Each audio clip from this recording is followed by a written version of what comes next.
भारत सरकार ने रूस से तेल खरीदने पर भारत सरकार का लगभग 8 बिलियन डॉलर की बचत हुई है, जो कि 8 बिलियन डॉलर बहुत ही ज़्यादा हो जा रहा है, जो कि वित्तीय वर्ष 2023 में जो एग्जैक्ट आंकड़ा लगभग 7.9 से 8 बिलियन डॉलर है, जो कि एग्जैक्ट आंकड़ा है।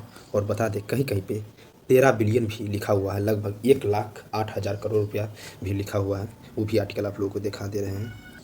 ये 13 बिलियन डॉलर भी लिखा हुआ है, जो कि ये 13 बिलियन जो कि 2 साल का है। 2 साल में 13 बिलियन डॉलर का बचत हुआ है, जो कि यह 13 बिलियन बहुत ही ज़्यादा हो जाता है, जैसे कि लगभग 1,08,000 करोड़ रुपया हो जा रहा है 13 बिलियन डॉलर, जो कि 2 साल में बचत हुई भारत सरकार को क्रूड ऑयल परचेज करने में रसिया से। हम अपने यूज का लगभग 33 से 36% क्रूड ऑयल रसिया से ही परचेज करते हैं। अराउंड 33 से 36% क्रूड ऑयल जो कि रसिया से ही परचेज करते हैं, और जो बचा सो इधर उधर से लेते हैं, जो कि आंकड़ा के हिसाब से बता दें कहीं कहीं पे 7.9 बिलियन डॉलर, कहीं पे 8 बिलियन डॉलर है, जो कि एग्जैक्ट आंकड़ा 7.9 से 8 बिलियन डॉलर के एग्जैक्ट आंकड़ा जो है लगभग 2023 में हमने रसिया से क्रूड ऑयल पे 8 बिलियन डॉलर का बचत किए हैं। और बता दें कि जो भी पेमेंट हमने की है वह यूएस डॉलर में नहीं की है, जो भी की है वह इंडियन रुपये में ही हमने पेमेंट रसिया को किया है। यह सारा रुपये भारत में ही इन्वेस्ट हुई है। जो भी इंडियन रुपये हमने रसिया को पेमेंट की है वो सारा रुपये इंडिया में ही इन्वेस्ट किए हैं। बता दें कि रूस के पास अभी के लिए इंडियन रुपये का यूज भी नहीं है। रूस के लिए इस वजह से भारत का इन्फ्लेशन रेट भी कंट्रोल में रहा है। एज ए सिटीजन हम सभी को इन्फ्लेशन रेट पता रहना चाहिए। जो आपका जो सेविंग है बैंक में वह आज 10 से 15 साल बाद उसका वैल्यू क्या रहने वाला है, इसलिए हम सभी को इन्फ्लेशन रेट के लिए पता रहना चाहिए।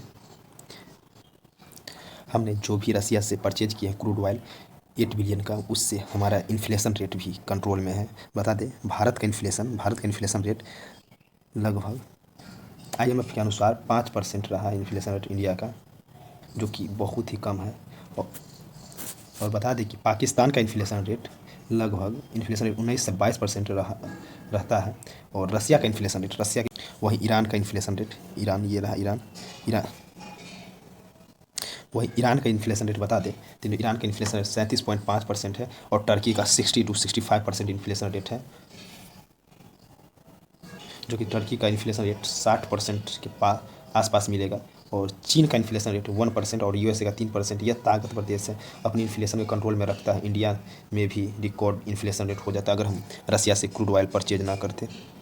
और बता दें इंडिया ने यह सेव किया है 8 बिलियन डॉलर, जो कि इंपोर्ट किया डिस्काउंटेड रेट पे रशियन क्रूड ऑयल, जो कि इससे हमें बहुत ज़्यादा जहाँ तक फ़ायदा हुआ है। बता दें इसमें डिफेंस इंडस्ट्री में भी हम पैसा लगा सकते हैं, जो कि 2 ईयर में अगर 13 बिलियन हम लोगों का बचत हुआ है, सेव हुआ है पैसा, उससे हमने रसिया का 4 S-400 भी परचेज कर सकते हैं, जो कि जितना भी हमने रसिया से S-400 लिए हैं वो 5.5 बिलियन डॉलर का डील हुआ था, जो कि हमने रसिया से परचेज किया था।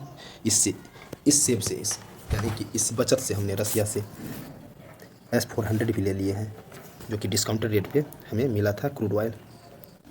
अगर हम कच्चे क्रूड ऑयल का सेविंग ना करते और हमें US डॉलर में पेमेंट करना पड़ता, तो इन्फ्लेशन रेट हमारा भी बहुत अधिक रहता, इन्फ्लेशन रेट जो कि रिकॉर्ड हाई पे पहुंच जाता हमारा भी इन्फ्लेशन रेट।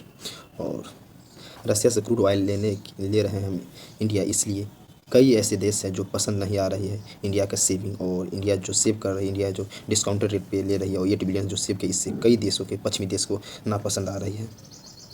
और बता दी और एक कोट एच जयशंकर की बहुत ज़्यादा न्यूज में है, अगर इंडिया रसिया के डिस्काउंटेड ऑयल नहीं लेता तो inflation rate, global inflation rate और भी अधिक होता। कई देश इस इन्फ्लेशन में फंस जाते, जो कि इंडिया के एच जयशंकर ने इस कोड को कहा हुआ है कि अगर हमने रसिया का क्रूड ऑयल डिस्काउंटेड नहीं लेते तो ग्लोबल इन्फ्लेशन और अधिक बढ़ जाता। और बता दें हमने बचाया था 7.9 से 8 बिलियन डॉलर हमारी, जो कि नीट का 33 से 36% क्रूड ऑयल रसिया से हमने परचेज किया। और वहीं चीन ने अपने बचाया था 10 बिलियन डॉलर, 10 बिलियन डॉलर। और हम परचेज करते हैं कच्चा ऑयल रूस से, और चीन ये करते हैं रूस से, ईरान से, वेनेजुएला से, रूस से, ईरान से, वेनेजुएला से, जो कि ये तीनों देश पे अमेरिका के सेक्शन है, जो अमेरिका प्रतिबंध लगाया है रूस पे, ईरान पे और वेनेजुएला पे। ये 3 देश जो डिस्काउंटेड ऑयल देती है, इससे चाइना परचेज करती है। ये तीनों कंट्री पर यूएस का सेक्शन यानी प्रतिबंध लगा दिया गया है और चीन इसका फ़ायदा उठा रहा है, जो कि डिस्काउंटेड ऑयल लेके रसिया, वेनेजुएला और चीन से, वेनेजुएला और ईरान से ये डिस्काउंटेड ऑयल देता है और इससे $10 बिलियन का, एक साल में $10 बिलियन का बचत किया है चाइना, जो कि यह डिस्काउंट